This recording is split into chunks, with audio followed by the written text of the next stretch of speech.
तो दर्शक बंधु देखो समस्त को मोर शुभ सकाळ नमस्कार। ये हूँ रायगढ़ जिला पद्मपुर ब्लॉक नुआगढ़ पंचायत नारायणपुर ग्रामर दृश्य। तो मु बहुत परिश्रम कर लगे कि मु बाहर को जाइली तो हठात आसिक देखुची बाड़र एमती अवस्था होती।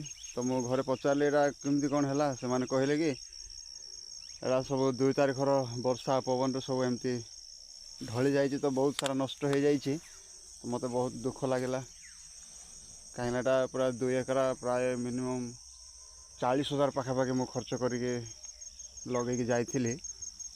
तो मत बहुत कष्ट लगे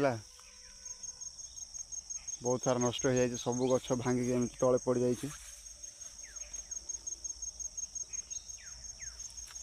देखो यहाँ गुरुवार दिन 2 तारिख एमती घटी दशहरा दिन।